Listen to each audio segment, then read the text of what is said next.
Wife always stopped by the biker bar before work, but one day her husband followed her and everything changed.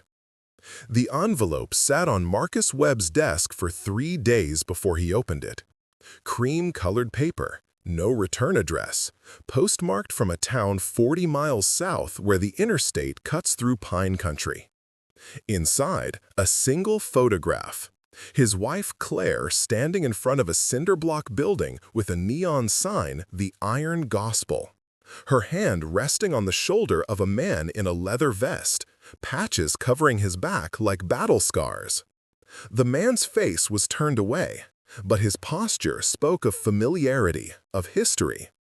Marcus looked at the photo until the edges bent beneath his thumbs, then slid it back into the envelope and placed it in his briefcase. That night, when Claire kissed him goodbye at 5:47 a.m., like she had every morning for 6 years, telling him she needed to leave early for inventory, he said nothing. He waited until her taillights disappeared around a corner, then followed. Wait before the next ride begins.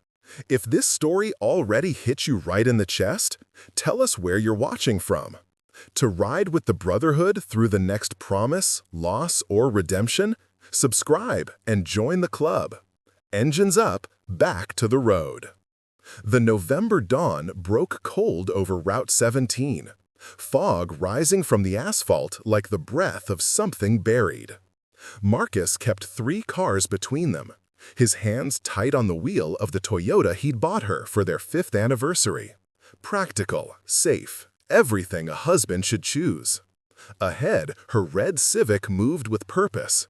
No hesitation at the turnoffs she should have taken toward the hospital where she worked as a surgical nurse. Instead, she drove south, toward the county line, toward places he'd never thought to ask about.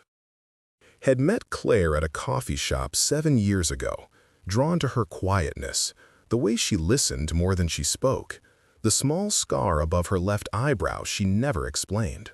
She'd worn scrubs that day, her hair pulled back, exhaustion making her beautiful in a way that felt earned. They'd married after 8 months, settled into a ranch house with good bones and a mortgage they could manage. She worked nights, he worked days, ships passing, she'd joke, but always finding harbor. Except now, watching her signal and turn onto a gravel road had never noticed before, Marcus realized he'd been anchoring in the wrong port all along. The Iron Gospel sat at the end of a half-mile driveway, surrounded by motorcycles that gleamed despite the early hour. Harleys mostly, a few Indians, chrome catching the weak sun like promises kept. The building itself looked like something salvaged from the 50s, repainted black with red trim, a hand-painted mural of a skeleton riding a flaming bike covering the western wall. Marcus pulled off the road behind a stand of oak trees, engine idling, watching as Claire parked and stepped out. She didn't look like the woman who left their bed every morning.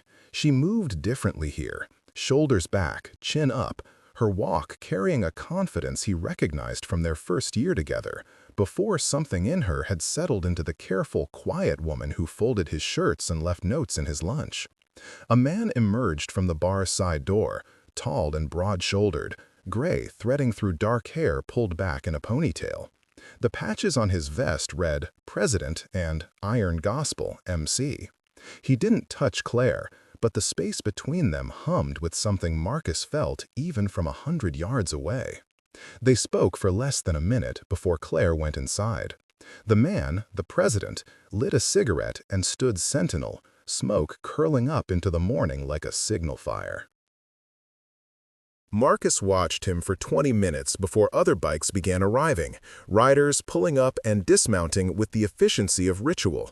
They greeted each other with nods and half-embraces, their movements speaking a language Marcus had never learned. When the last bike fell silent, the president flicked his cigarette into the gravel and disappeared inside. Marcus waited another 10 minutes, then killed the engine and walked across the road. The interior of the Iron Gospel smelled like coffee, motor oil, and old wood, scents that shouldn't have fit together but did, creating something warm and lived in.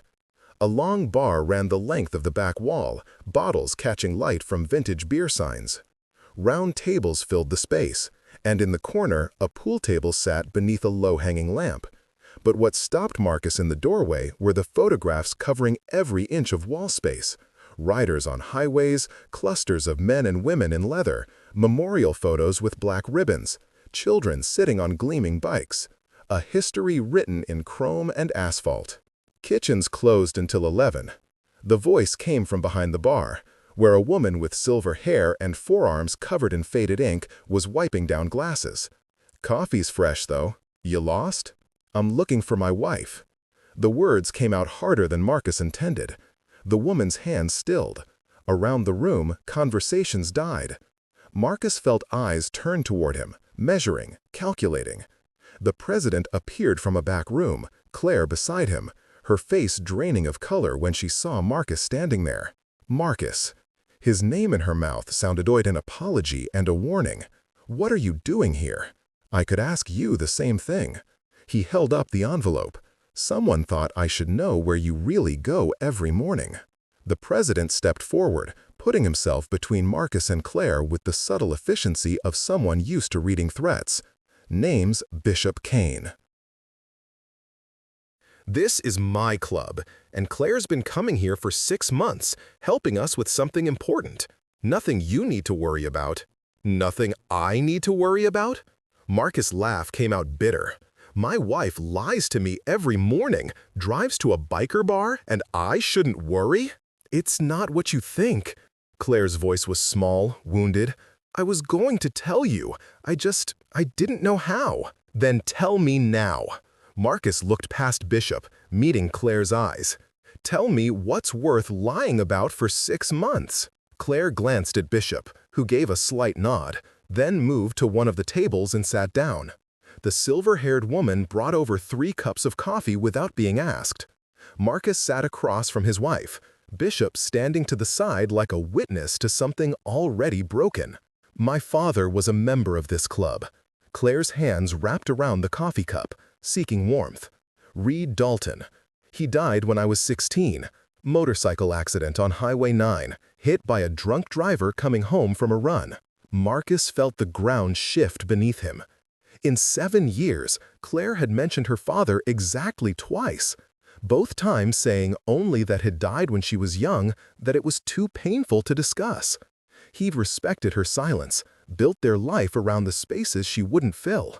"I didn't know he was part of a club until after the funeral," Claire continued, her voice steady but distant, like she was reading from someone else's script. "My mother kept it from me, told me he was just a mechanic who liked to ride on weekends.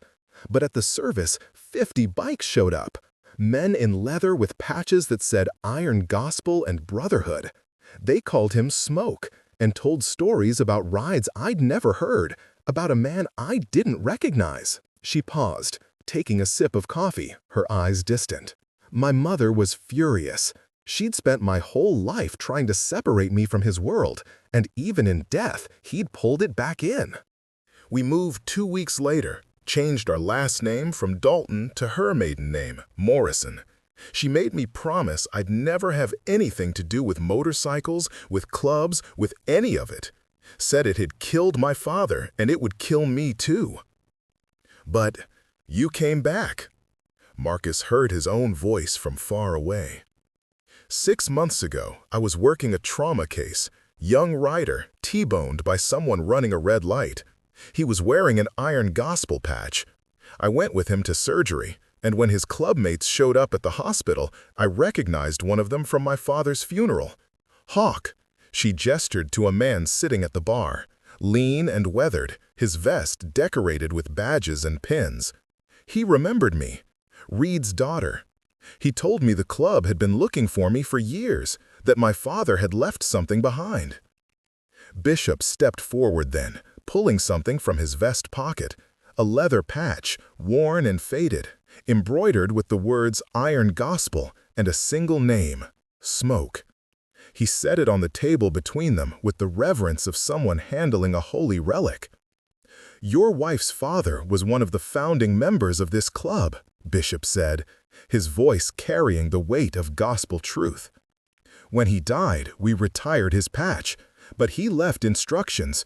Said if his daughter ever came back, if she ever wanted to know him, we were supposed to give her everything. His tools, his bike, his story, everything her mother took from her."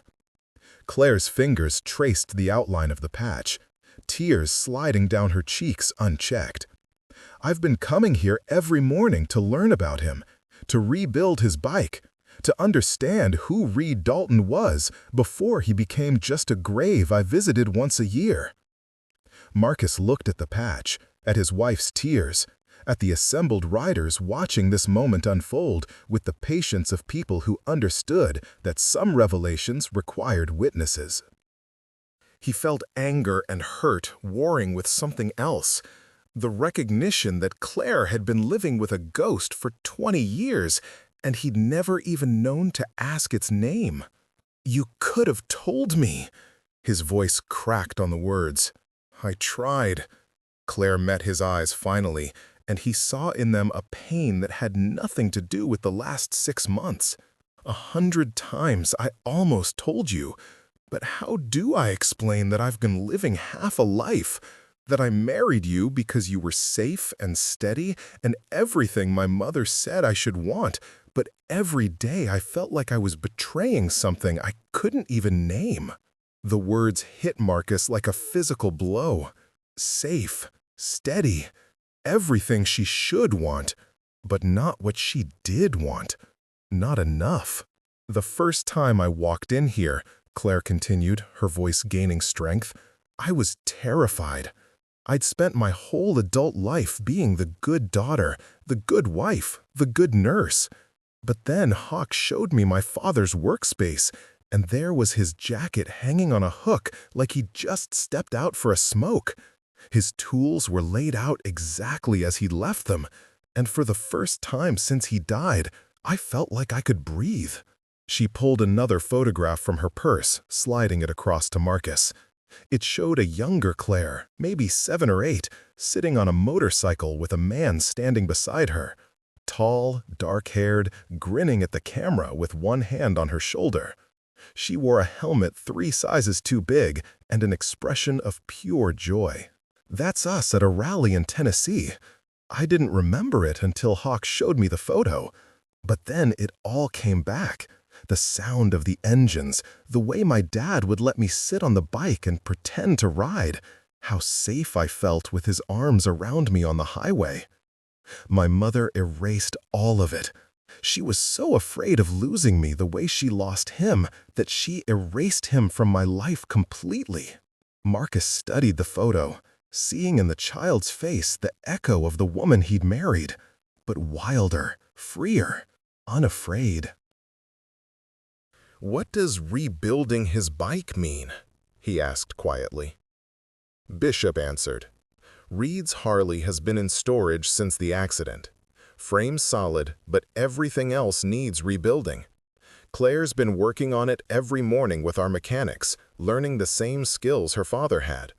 It's an '84 Softail, custom paint job Reed did himself, black and silver with a gospel reference painted on the tank.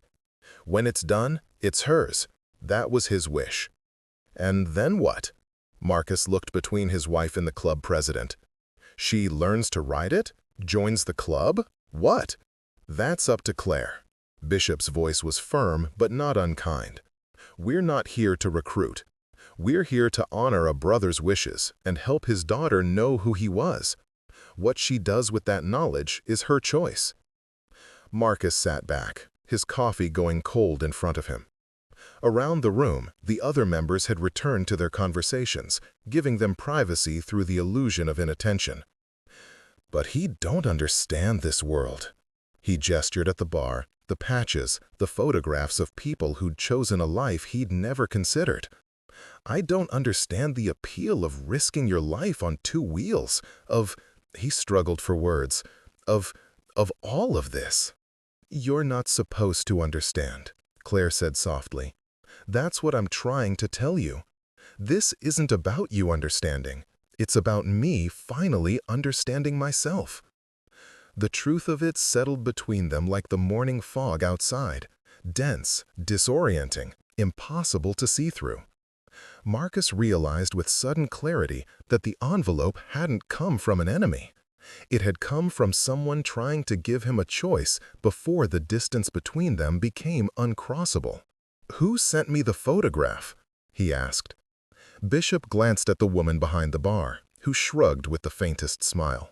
"I did," she said, her voice carrying a smoker's rasp. "Name's Maggie." "I've been tending this bar for 30 years, and I've seen what happens when secrets fester. Figured you deserved a chance to see what Claire was building before you lost her completely." "Thank you," Marcus said, surprising himself with his sincerity. "Don't thank me yet," Maggie replied. "Now comes the hard part." The hard part, Marcus discovered over the next hour, was listening. Claire told him about the mornings she'd spent in the garage behind the bar, learning to strip an engine and rebuild it, understanding through grease and metal and patience how her father had seen the world. She described the stories the older members had shared, Reed's legendary generosity, his skill with a wrench, his laugh that could fill a room, his devotion to the club's code, loyalty, respect, ride. She told him about the memorial rides they'd taken her on, visiting the spot on Highway 9 where Reed had died, leaving flowers and whiskey, and standing in silence while 50 engines idled around them. About the way it had felt to wear his old jacket, smelling still of leather and motor oil, and something uniquely him. About discovering that grief didn't have to mean forgetting, that sometimes it meant remembering harder, truer, with more witnesses. "I'm not trying to become someone else," Claire said as the morning sun climbed higher outside. "I'm trying to become whole. The woman you married was real, Marcus, but she was incomplete, and I think you felt it too, even if you didn't know what was missing." Marcus couldn't argue with that. How many times had he caught Claire staring out windows, her expression distant? How many conversations had felt like they were skating across the surface of something deeper, darker, more essential? He'd attributed it to the stress of nursing, to the trauma she witnessed daily in the ER. But now he understood. It wasn't what she saw at work that haunted her. It was what she'd lost before she'd been old enough to fight for it. "What happens now?" he asked. Claire looked at Bishop, who nodded permission. "The bike's almost done. Another 2 weeks, maybe 3. I want to learn to ride it, really ride it, not just around a parking lot.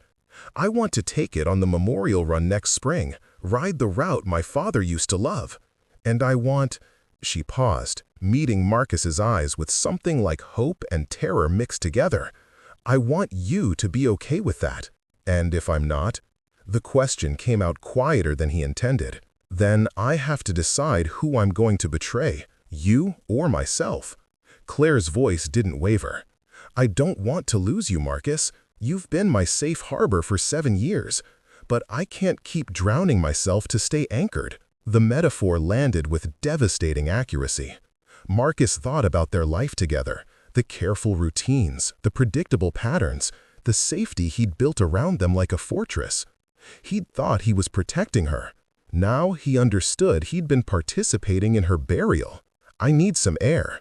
He stood abruptly, the chair scraping against the worn wooden floor. Bishop stepped aside, letting him pass, but followed him out into the parking lot. Marcus stood among the motorcycles, their chrome surfaces reflecting his fractured image back at him 100 times over. "You love her?" Bishop asked, lighting another cigarette. "Of course I love her." "Then let her be who she needs to be." Bishop exhaled smoke toward the sky. "Reed was one of the best men I ever knew. Loyal to his core, would give you the shirt off his back, never asked for anything he wasn't willing to give. But he had demons too. Drinking, anger, recklessness that eventually got him killed. Claire's mother had every reason to be scared. So why help Claire reconnect with all of this?" Marcus heard his own defensiveness, the fear underneath. Because knowing where you come from isn't the same as being condemned to repeat it. Bishop's eyes were sharp, assessing. Claire's not her father. She's got his heart and his skill with machines, but she's got her mother's caution, too. She's not going to ride drunk or chase danger. She just wants to understand the part of herself that got buried with him. And if understanding isn't enough, if she decides she wants this life, this, Marcus gestured at the bar, the bikes, the world he couldn't speak the language of, all of this, then you decide if you love the woman she is or the woman you thought she was. Bishop ground out his cigarette under his boot. But here's the thing, Marcus. She's been both women all along. You just didn't have the eyes to see it. The words should have felt like an attack, but they rang with the truth of a bell struck cleanly. Marcus had fallen in love with Claire's quietness, her gentle competence, her ability to make their small life feel sufficient. He'd never asked what she'd sacrificed to fit into that frame. Inside the bar, he could see Claire through the window, talking with Hawk beside what must be her father's motorcycle, partially assembled, the frame bare and skeletal, waiting for completion. She was smiling, her whole face transformed by something Marcus rarely saw there, unguarded joy. "How long have you been president?" Marcus asked. 15 years. Took over when Reed died, actually. He was supposed to be next in line, but, Bishop shrugged, life had other plans. And in 15 years, how many marriages have you seen destroyed by this lifestyle? Bishop considered the question seriously. Plenty, but not for the reasons you think. It's not the bikes that kill marriages. It's the lying, the hiding, the trying to be someone you're not because you think that's what love requires. He turned to face Marcus fully. Claire came to us honest. She told us she was married, that she didn't know what she wanted yet, that she needed time to figure out who her father was before she could know who she wanted to be. We respected that. We've been respecting it for 6 months. She lied to me, though. No, Bishop corrected gently. She protected you from something she didn't know how to explain yet. There's a difference. Marcus wanted to argue, but the distinction felt important, true. Claire hadn't been sneaking around for an affair or hiding addiction. She'd been searching for her own history, trying to understand the shape of the hole inside her before asking him to help fill it. "I don't know how to compete with a ghost," Marcus admitted. "You're not competing with Reed," Bishop said. "You're competing with the life Claire's mother chose for her, small, safe, separate from anything that might hurt. And brother, that's a fight you should want to lose." The wisdom in that statement took Marcus's breath away. He'd spent 7 years trying to be enough for Claire, never understanding that being enough meant allowing her to be more. "Can I see the bike?" he asked. Bishop smiled, the first real smile Marcus had seen from him. "Come on." The garage behind the Iron Gospel was huge, easily 40 by 60 feet, with motorcycle lifts, tool benches, and more equipment than Marcus could identify. Half a dozen projects in various states of completion filled the space, but in the center, under the best lighting, sat Reed Dalton's 1984 Harley Softail. Claire looked up as they entered, surprise flickering across her face. "Marcus?" "Bishop said I could see what you've been working on." He approached the bike slowly, like it might spook. The frame had been stripped and repainted, fresh black with subtle silver detailing. The tank sat to the side, the custom paint job Bishop had mentioned clearly visible. A gospel scene of transformation, roads leading toward light, rendered in expert detail. "It's beautiful," Marcus said, meaning it. "It will be." Claire ran her hand along the frame, her touch reverent. "Hawk's been teaching me everything, how to gap spark plugs, time the engine, balance the wheels." "I've learned more about mechanics in 6 months than I thought possible." Hawk appeared from under another bike, grease-stained and grinning. "She's got her father's touch, natural feel for how machines want to run. I never knew you were interested in this stuff." Marcus realized how that sounded, How many things about his wife he'd never known because he'd never thought to ask. I didn't either until I started. Claire picked up a wrench, turning it in her hands with easy familiarity. But it feels right, you know? Like I'm finally using parts of myself that have been dormant. Marcus watched her work for the next hour, explaining each component as she assembled it, her confidence growing with every piece that fit into place. The other mechanics moved around them, offering advice and encouragement, treating Claire like one of their own. He saw how she bloomed under their attention, how her laughter came easier here than it had at home in months. It was Bishop who finally broke the spell, approaching with 2 bottles of water and a question that cut through everything. You stayin' or goin', Marcus? What? Today, this moment, you decide who you're going to be. The man who fights this because it scares you, or the man who learns to ride beside his wife into whatever comes next? Marcus looked at Claire, seeing her tense, waiting for his answer. He thought about the photograph in the envelope, about 7 years of careful living, about the ghost of Reed Dalton, and the future that hadn't been written yet. I don't know how to ride a motorcycle, he said finally. Claire's eyes widened.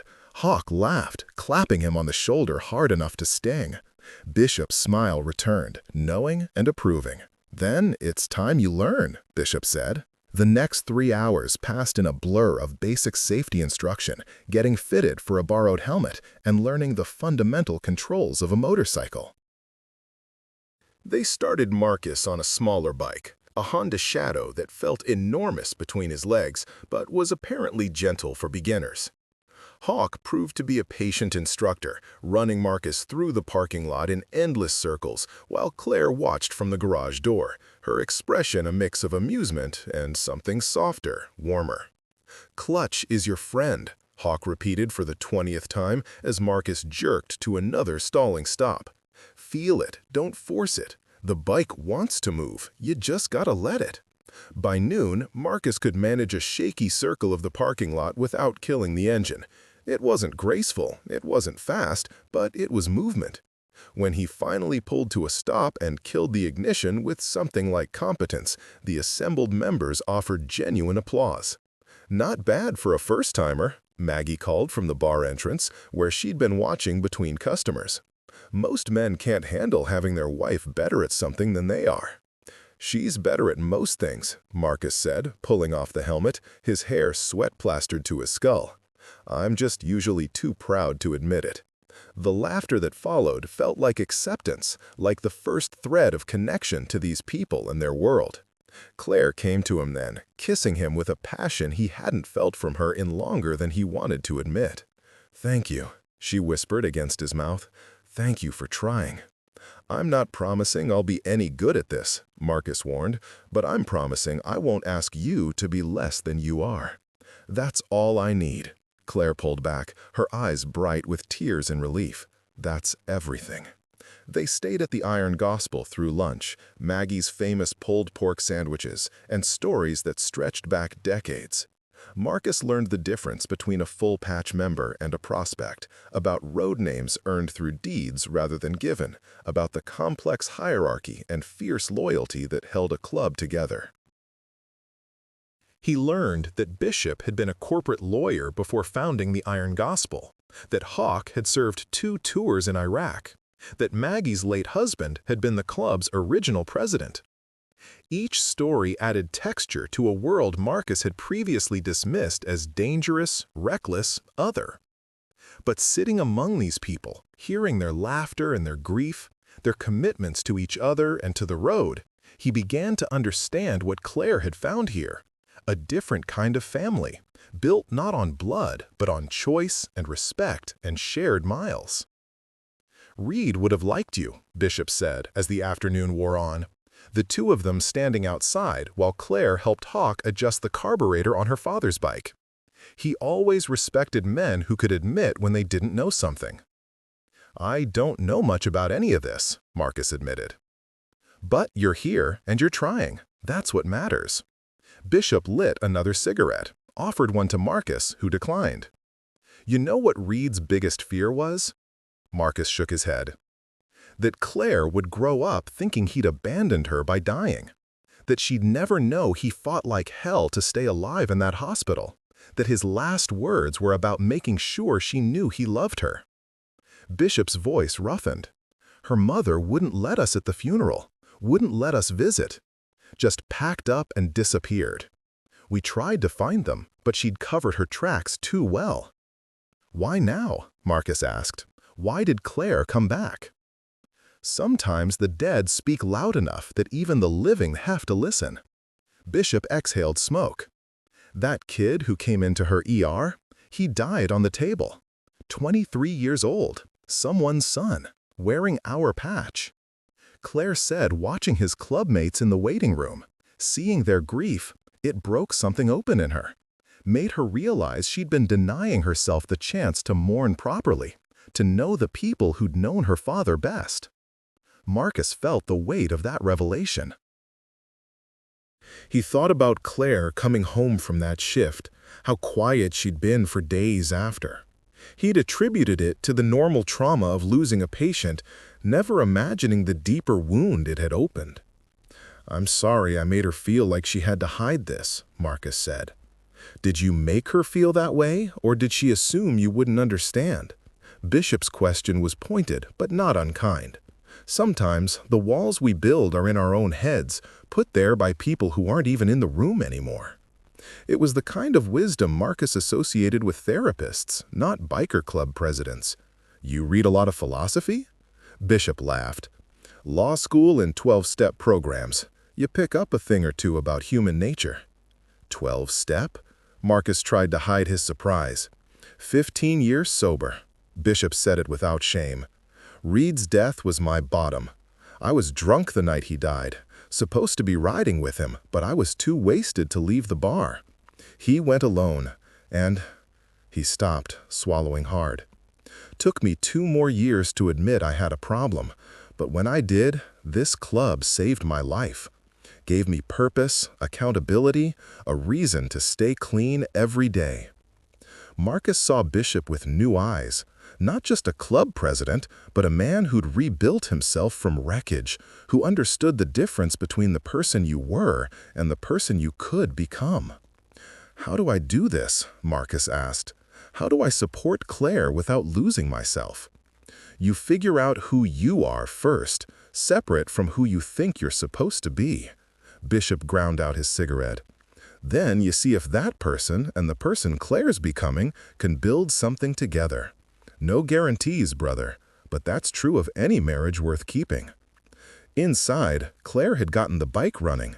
Just the idle, not a full test yet, but the sound of Reed Dalton's engine firing for the first time in 21 years brought every member out of their corners. They stood in a circle around the bike, listening to its rhythm, and Marcus saw tears streaming down Claire's face, her hand resting on the throttle her father had last touched. "Sounds good," Hawk said quietly, his own eyes wet. "Sounds like smoke." They let it run for 5 minutes before shutting it down. The silence afterward filled with memory and presence. Claire stood there shaking, and Marcus went to her, pulling her into his arms, while the club gave them space through the grace of looking away. "He's here," Claire whispered. "I can feel him." "I know," Marcus said, even though he didn't, not really. But he believed she felt it, and that was enough. They left the Iron Gospel as the sun began its descent, the parking lot now full of bikes as members arrived for the evening. Claire promised to return the next morning, and Bishop reminded Marcus that he was welcome any time, for riding lessons, for conversation, for whatever he needed. "One more thing," Bishop said as they reached Marcus's Toyota. He handed Marcus a card with a phone number. "You're going to have questions, probably going to have moments where this all feels like too much. Call me, day or night. Part of supporting her means having support yourself." Marcus pocketed the card, grateful beyond words. The drive home was quiet. Claire in her car ahead, Marcus following like he had that morning, but this time he knew where she'd been, who she'd been with, why it mattered. The anger and betrayal he'd felt had transformed into something more complex.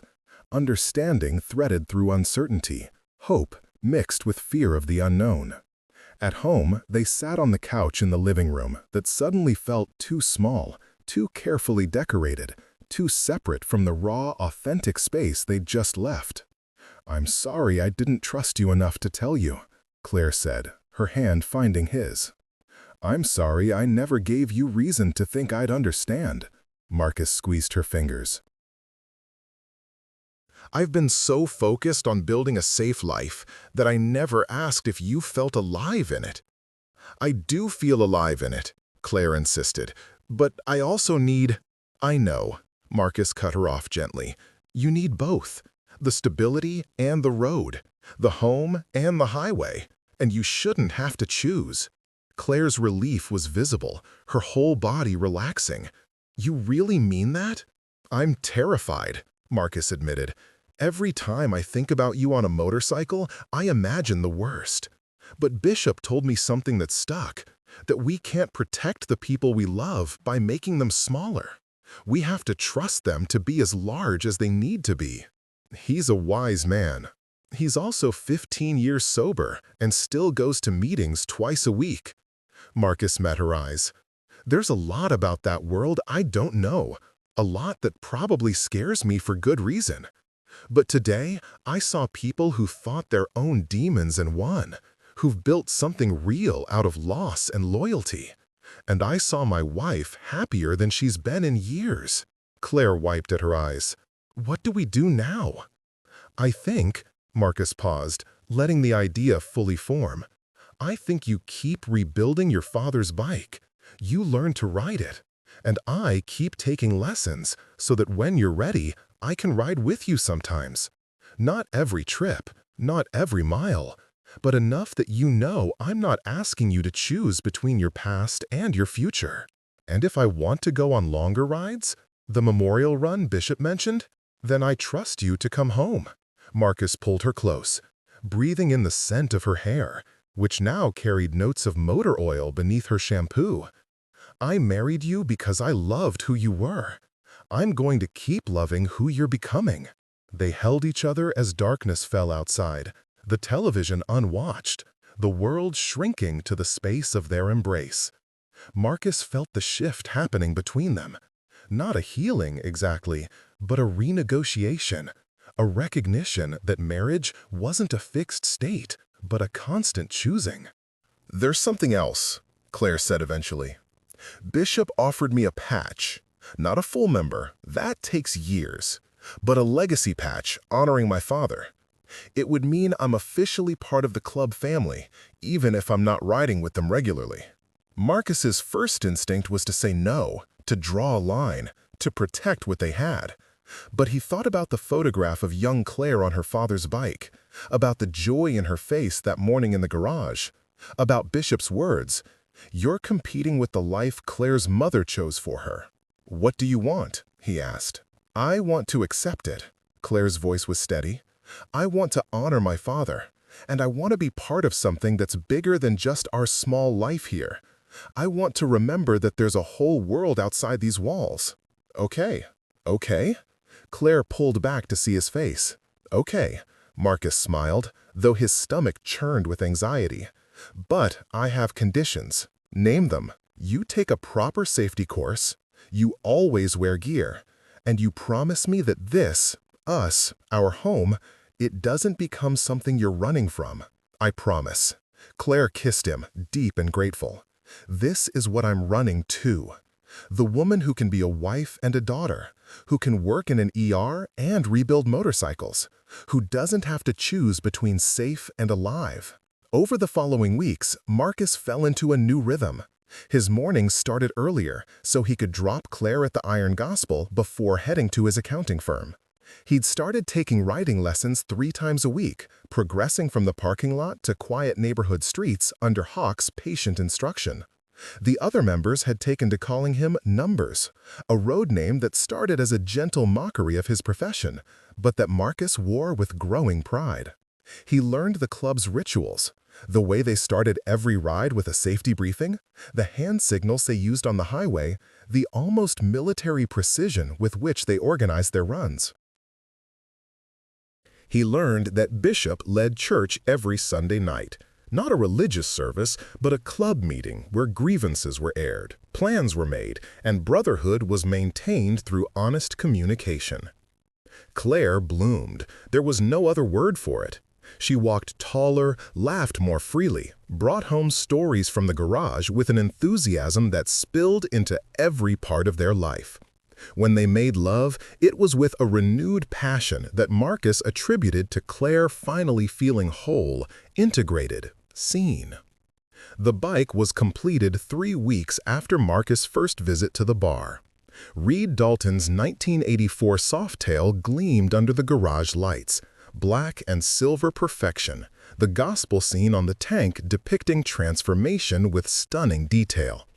Claire had added her own touch, a small infinity symbol near Reed's signature, representing the unbroken connection between father and daughter, past and present. The test ride happened on a Sunday morning, the parking lot filled with members who'd come to witness Claire's first solo run.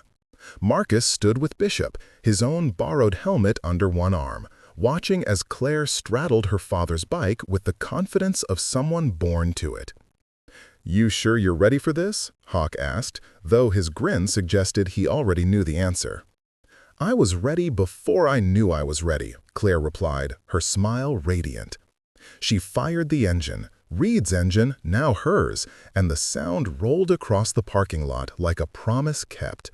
The members let out whoops and cheers, engines firing in symphony, and when Claire pulled out onto the road with the club flanking her, Marcus understood what Bishop had meant about family built on choice. He followed on his own borrowed bike, still shaky, still learning, but present. The route was simple, a 10-mile loop through back roads that Reed had loved, ending at the memorial site. They rode in formation, Claire in the center like the precious cargo she was, protected by the family her father had left behind.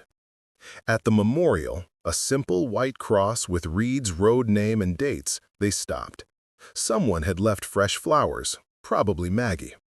The club dismounted and stood in silence, 50 men and women bearing witness to Claire's return, to the completion of a circle started 21 years before. Bishop stepped forward with a small wooden box, opening it to reveal a patch, black and silver, reading Iron Gospel MC, with the words Legacy, Smoke's Daughter underneath. Claire Morrison, Bishop's voice carried the weight of ceremony. On behalf of the Iron Gospel Motorcycle Club, we recognize you as the daughter of Reed Smoke Dalton, founding member and brother. This legacy patch represents our promise to him and to you, that you will always have family on this road. Claire's hands shook as she took the patch, tears streaming freely now.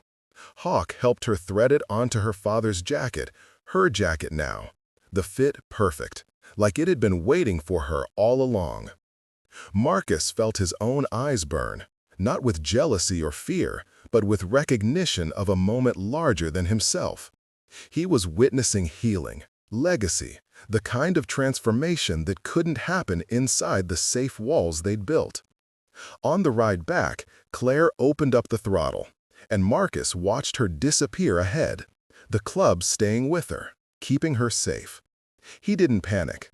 He trusted the road, the bike, the brotherhood surrounding her.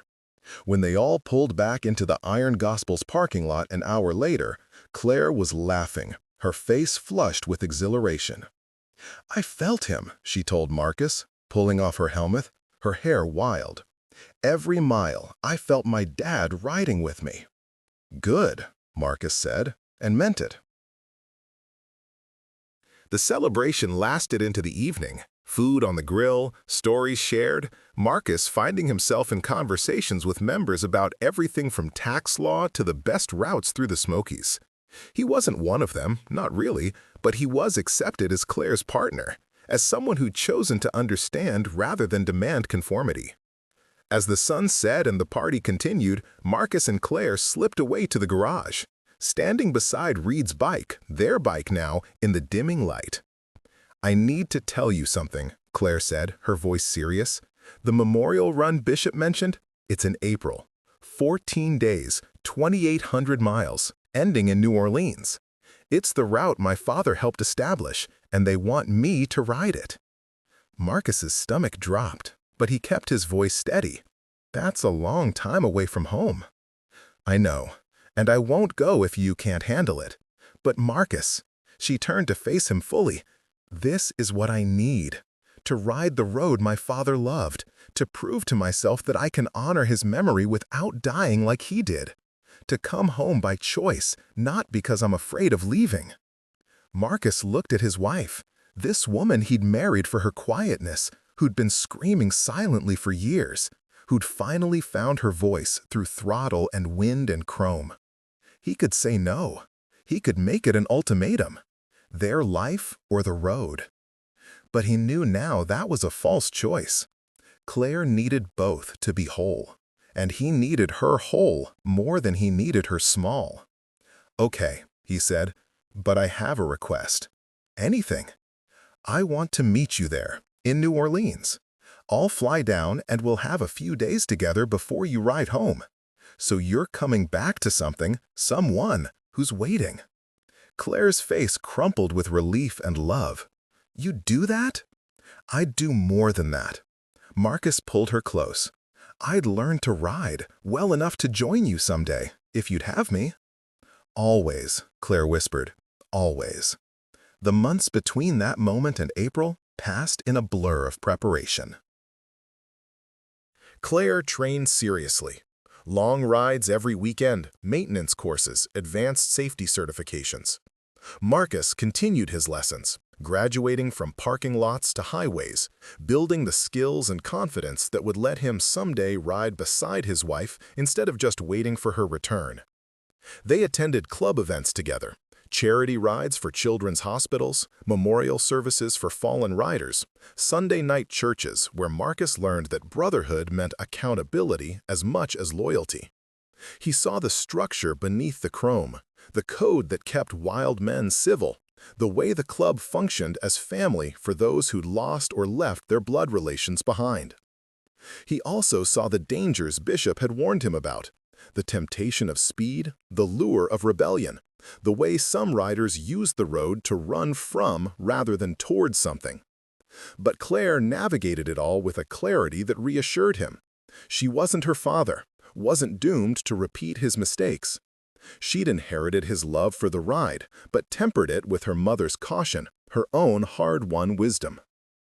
On the morning Claire left for the memorial run, 30 riders heading south with her at the center, Marcus stood in the Iron Gospels parking lot with a travel bag packed for his own trip to New Orleans in 2 weeks.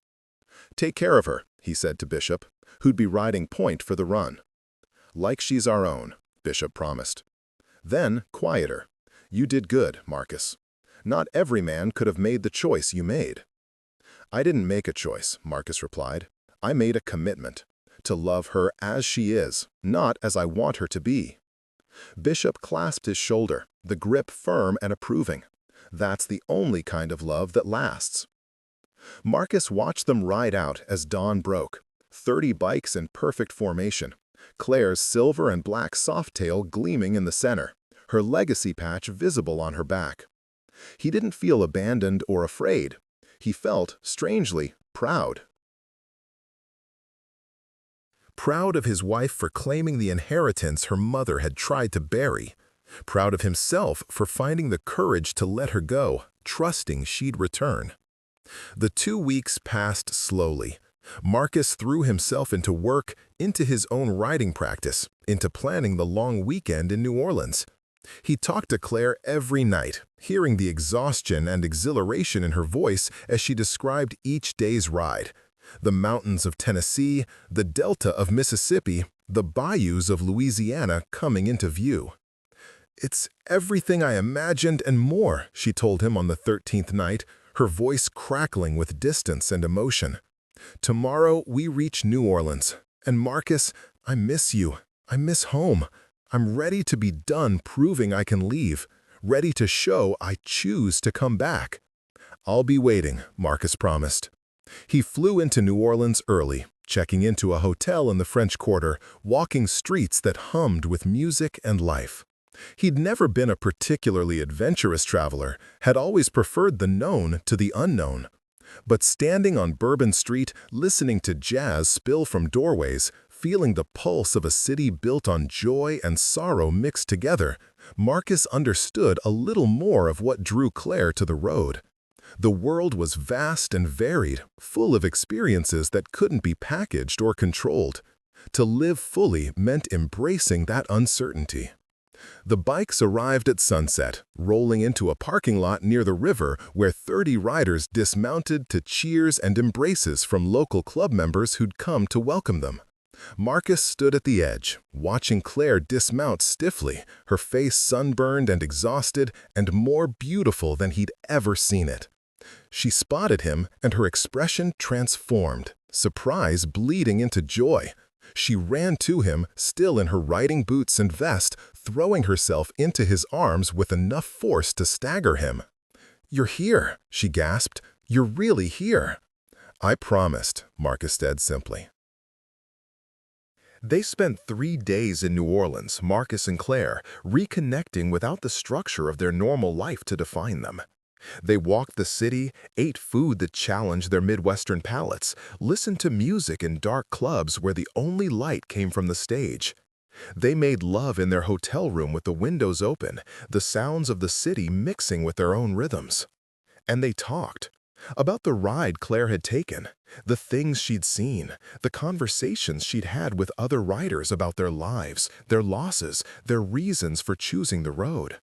About Marcus' own growth, the way learning to ride had given him a new appreciation for risk and skill combined, for trusting his body's instincts instead of just his mind's calculations.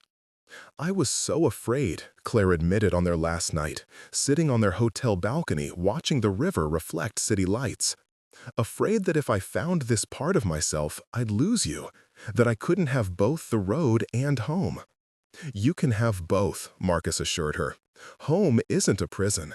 It's a place you choose to return to because it holds what matters most." "And you matter most," Claire said, turning to face him. "The road, the bike, the club, they're important. They make me whole. But you're my anchor, Marcus. Not the kind that holds me down, but the kind that keeps me from drifting so far I can't find my way back." Marcus kissed her then, tasting salt and sweetness, road dust and hope.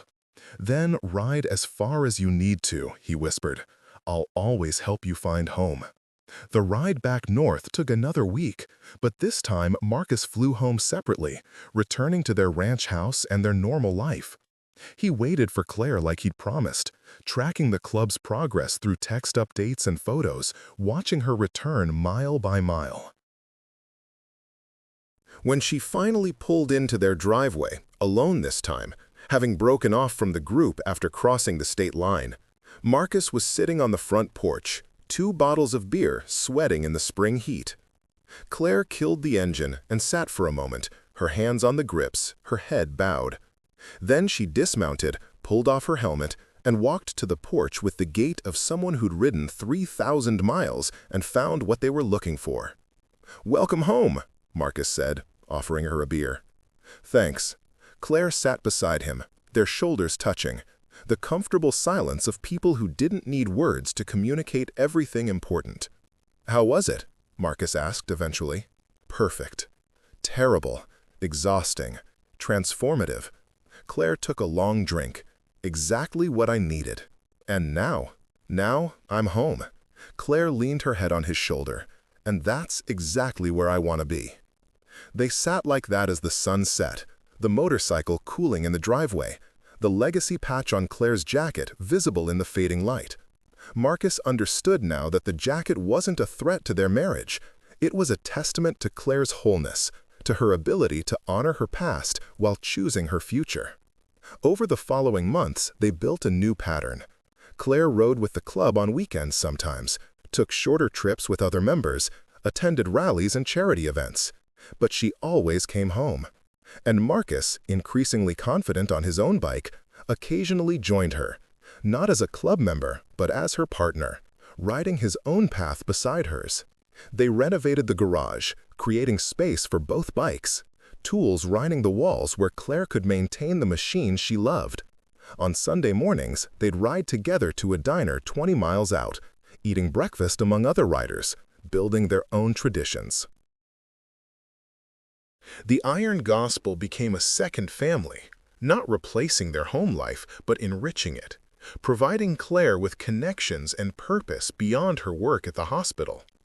Bishop became someone Marcus called for advice. Hawk taught him advanced riding techniques. Maggie adopted them both with the fierce affection of someone who'd seen too many people lose each other over stubbornness and fear. On the first anniversary of Claire receiving her legacy patch, the club threw a party. Members shared stories of Reed, of the rides he'd led and the legacy he'd left. Claire stood among them, holding Marcus's hand, her father's jacket on her shoulders, finally integrated and whole. Reed would be proud, Bishop said in his toast, not just of Claire finding her way here, but of Marcus having the courage to ride beside her. That's the hardest journey, letting someone you love be who they need to be, even when it scares you. Later, as the party wound down and members began their rides home, Claire and Marcus stood in the parking lot beside their bikes. Hers a gleaming reminder of her father, his a practical Honda that suited his cautious nature, but that he'd learned to push beyond his comfort zone. "You ready?"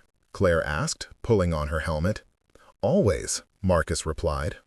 They rode home together in the spring darkness, headlights cutting through the night, engines humming in harmony. Behind them, the Iron Gospel's neon sign glowed like a beacon, marking the place where secrets had become truths, where a marriage had been tested and transformed, where a daughter had found her father's ghost and brought him home. Marcus followed Claire's taillight, trusting her to lead them safely through the curves and straightaways, knowing she'd always choose the road that led back to him. And when they pulled into their driveway and killed the engines, standing in the silence that followed, Marcus understood that love wasn't about keeping someone safe from the world. It was about having the courage to let them ride into it, trusting they'd know the way home. "I love you," Claire said, taking off her helmet, her hair wild from the wind. "I love you too," Marcus replied. "All of you. The nurse, the daughter, the rider, all of it." They walked into their house hand in hand, the bikes cooling behind them, the road waiting for whenever they needed it next. Inside, the walls no longer felt like barriers, but like shelter, a place chosen, not settled for, a home made sacred by the fact that they returned to it freely. That night, lying in bed with Claire's head on his chest, Marcus thought about the envelope that had started everything, the anonymous photograph that had seemed like a threat, but had been a gift. Someone had given him the chance to see his wife fully, to make a choice about who they'd be together. He'd chosen to ride. And in that choice, he'd found not just his wife's truth, but his own, that he was capable of more courage, more trust, more love than he'd ever imagined. That the road, terrifying as it could be, led to places worth going. "Marcus?" Claire's sleepy voice pulled him from his thoughts. "Yeah?" "Thank you. For following me that day. For staying. For learning to ride. Thank you for showing me there was a road worth taking." Marcus kissed the top of her head. "I wouldn't have found it without you." They fell asleep like that, two people who'd almost lost each other, but had found their way back through chrome and honesty and the willingness to transform. Outside, their bikes sat side by side in the garage, ready for the next journey, the next choice, the next mile. Because that was what love required in the end, not the absence of fear, but the courage to ride despite it, to trust that the person beside you would help navigate the curves, and that home would always be waiting when the road was done. The Iron Gospel had given Claire back her father's memory, but it had given Marcus something too, the understanding that marriage wasn't about creating a safe, small world together. It was about helping each other be brave enough to live in the larger one, to ride toward the horizon knowing you had someone to return to, someone who loved not despite your wildness, but because of it. And as the moon rose over their quiet street, casting silver light across two motorcycles waiting for morning, Marcus Webb slept better than he had in years, not because the world was safe, but because he'd finally learned that the risk of losing someone you love was nothing compared to the tragedy of never letting them fully live. The road would call again, Claire would ride, and Marcus, whether following or riding beside her, would be there, not to protect her from the journey, but to witness it, honor it, and help her find her way home. Because that was what brotherhood meant, what marriage meant, what love meant. Engines up, back to the road.